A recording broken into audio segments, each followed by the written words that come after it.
I came home early that Thursday, not for any grand reason. Just a lucky break on a brutal work trip to Seoul that ended ahead of schedule. I landed back in town and hopped in a rideshare without telling anyone. My cat, Bruno, hadn't seen me in 2 weeks, and I figured surprising him would be a small joy after a string of sleepless hotel nights and endless investor meetings. The second we turned onto Cedarvale Lane, I knew something was wrong. It wasn't just a feeling. It was visual chaos. Neon yellow estate sale signs stapled to every lamp post. Handwritten arrows scribbled with "everything must go" in thick, aggressive black marker. I chuckled for a half-second until I noticed the signs all pointed toward my house. My heart dropped. I leaned forward in the back seat of the Prius and told the driver to pull over. He looked confused, but I was already fumbling with the door handle before we even stopped. There were cars lining both sides of the street, double parked on curbs and lawns like a block party gone rogue.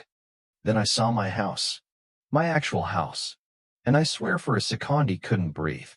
People were everywhere. Total strangers. Streaming in and out of my front door like it was a public showroom. A guy in cargo shorts was wheeling out my grandmother's lacquered oak truck, the one she brought over from Kyoto in the 40s.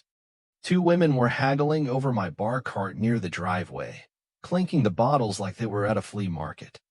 And on the front lawn, where I just replanted a Dula 600 bed of seasonal blooms, was a folding table stacked with my record collection Johnny Cash, Miles Davis, some rare imports each with a sad little Dula 2 tag slapped on it.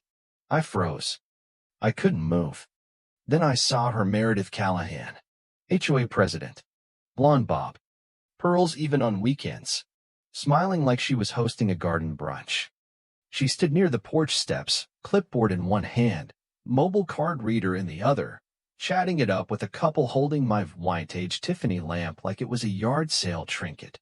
I stormed up the path, nearly tripping over a kid dragging my Roomba by the handle like a lost dog. Meredith, I called, my voice cracked from disbelief. What the hell is going on? She looked up like I just asked about the weather. Oh, Danielle, you're back early. What a surprise, sweetheart. Yeah, I snapped, voice rising surprise. Why are you selling my house? Meredith tilted her head and gave me this rehearsed, condescending smile, the kind that only rich women who've never been told no can master. Darling, I told you. You said you wanted help downsizing, remember? You signed off on this. Power of attorney, estate dispersal, all in writing. What? My voice cracked again, but this time from anger. I never said that. Never. I've been overseas. I've barely even been online. This is my home. You're trespassing. You're all stealing from me. There was a ripple in the crowd. People started murmuring, glancing at one another. One guy holding my espresso machine paused mid-step, as if just realizing this might not be above board. I'm calling the cops, I said. You won't need to, Meredith cut in smoothly, then pulled out her iPhone. I already have. You see, Danielle's been under a lot of stress. She's confused, disoriented, and possibly dangerous. She said that last part louder like she wanted everyone to hear it. Then she pointed at me. She's not well. She broke in and is now threatening people. Please send officers quickly. I laughed. A short, dry, disbelieving laugh. This woman just called 911 on me for being in my own home. She was bold, brazen, and completely unhinged. But she wasn't dumb. 2 very large men in black security shirts, guys I'd never seen before, flanked her like bodyguards. One of them took a step toward me, cracking his knuckles. I took a step back, heart pounding. I wanted to scream, throw something, kick everyone out. But the rational part of meth part that built my architecture firm from nothing held me back. Let the cops come. Let them see the truth. When the cruisers finally pulled up, lights flashing, the whole block fell silent. Meredith rushed to meet them, voice dripping with performative worry. Officers. Thank God. That's her. She just showed up, shouting about how this is her house. The senior officer, a grizzled man with sad eyes, turned to me. Ma'am, what's your name? Danielle Edo, I said, trying to sound calm. This is my legal residence. I just got back from Seoul. I have proof, digital records, security footage, ID, you name it. Meredith scoffed, of course. I have paper documentation, officers.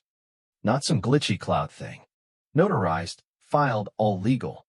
But Officer Thomas, the older one, gestured for me to go ahead. So I opened the app for my front door security cam. Thank God I'd installed it last month. Timestamped video of me locking up for my trip. Then footage of Meredith showing up with a locksmith. Footage of her coming and going, tagging my belongings, bringing in strange men. And right there clear as to her smirking while she directed people around like she owned the place. I showed them my deed, my ID, passport, even my boarding pass from 3 weeks ago. Officer Thomas studied it all silently, then exchanged a look with his partner. A silent verdict passed between them. Ma'am, he turned to Meredith, you're going to need to come with us. What? She shrieked. You can't be serious. I'm the president of the HOA. You're under arrest for grand larceny, burglary, and filing a false police report, he said calmly, as he pulled out the handcuffs. Click. That sound, those handcuffs clicking around her wrists, was the most satisfying thing I've ever heard. The crowd scattered fast after that. Some dropped items and ran. Others sheepishly handed things back. The cops started interviewing everyone. 2 officers even found my cat, hiding under the bed in the guest room, freaked out but safe. Turns out Meredith was drowning in debt, gambling, bad loans, even owing money to people you don't say no to. She'd been embezzling from the HOA for months, maybe longer. This whole estate sale? A desperate grab to pay off a very bad man who wanted very specific antiques from my home. A list. A literal shopping list. She almost got away with it. If I hadn't come home early. If I hadn't had that security camera. The fallout was huge. HOA emergency meetings. Lawyers. A full police investigation. Meredith's personal finances were enmeshed, been laundering money through fake charity events and trying to undervalue properties to snatch them up through shell companies. Mine wasn't even for resale. It was for stripping down, selling every item and vanishing. She got a full trial, press covered it like a soap opera. The jury didn't even need a full hour. Guilty on all counts. Her house was seized. Her accounts frozen. She'll be in prison a long, long time. And me? I'm still here. I stayed. Fought with insurance, tracked down what I could, even recovered my grandmother's desk from a pawn shop in Tucson. Installed new locks, reinforced doors, upgraded my system. The new HOA leadership? Way more transparent.